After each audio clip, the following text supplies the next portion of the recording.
listening with that heavy heart, this one's for you. You have been kind, you have been patient, you have been giving. But what?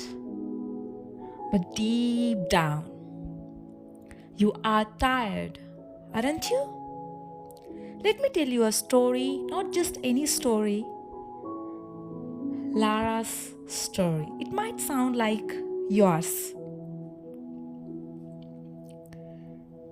Lara had a gift, not a gift wrapped in shiny paper, but a heart that glowed.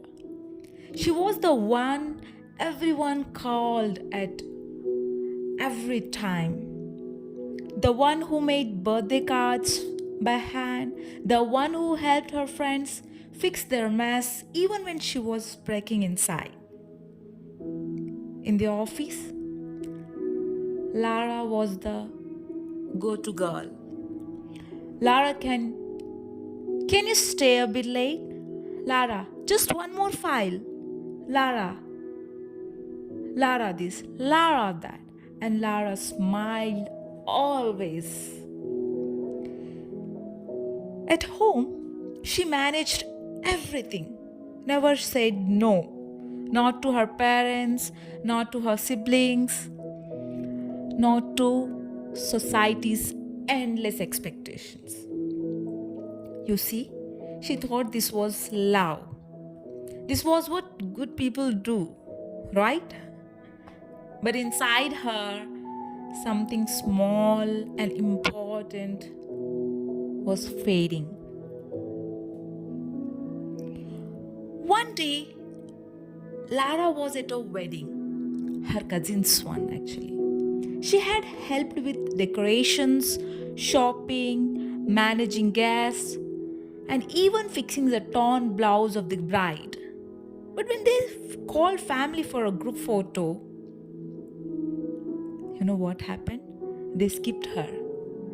Not intentionally, but carelessly, thoughtlessly.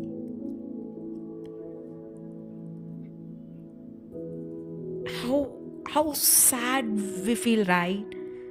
Same Lara felt. Lara stood at the edge of the crowd in her crumpled sari, fake smile fixed on her face.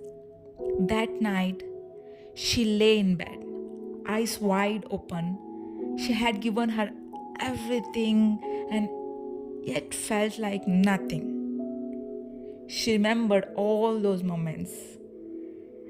When her friend cancelled plans after waiting for hours, when her co-worker took credit for her work, when her mother scolded her for forgetting curd while carrying 5 heavy bags. She whispered to herself, why does it hurt to be good?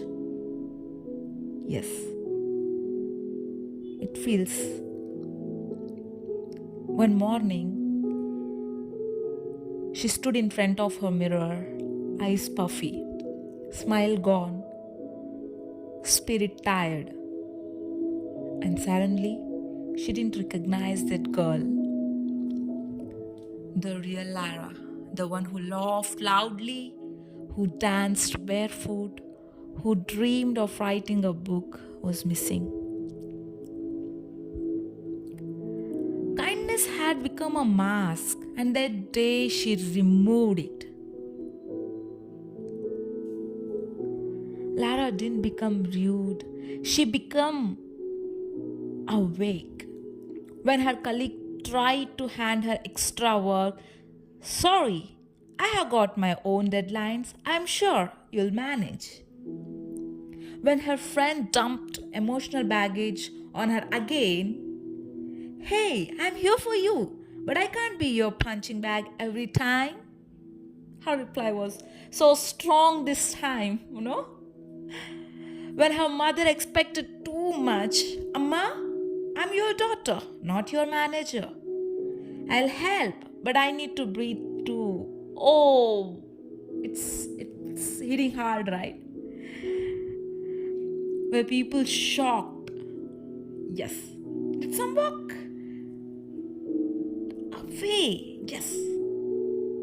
But the real ones, they clapped silently because Lara's kindness grew a spine. Now Lara still gives, still laughs, still makes chai for friends who drop in, but she doesn't break herself into pieces anymore.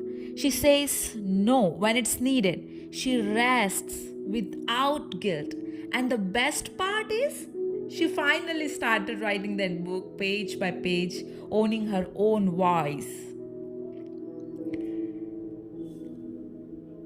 So now, what the thing you got to understand here is, if you have ever felt like Lara, if you have ever bent too much hoping someone will appreciate it, listen carefully. Kindness is not weakness. Softness is not stupidity. Helping others is beautiful, but not at the cost of yourself. The world doesn't need another doormat. It needs people like you, kind, yes, but grounded, gentle, but not gullible. Say yes when your heart agrees. Say no when your soul is tired. You can be good and have boundaries. You can be soft and stand tall, because the most powerful people, they love without losing themselves, just like Lara. Be kind, but never forget you deserve kindness too. So, this includes being kind and compassionate towards others. However, it's important to remember that kindness should not be mistaken for weakness. We are encouraged to stand up for ourselves. The saying, closed mouths don't get fed, reminds us that we should not hesitate to speak up and advocate for ourselves when necessary. By finding the balance between kindness and assertiveness, we can maintain our self respect while still treating others with love and compassion. Thank you.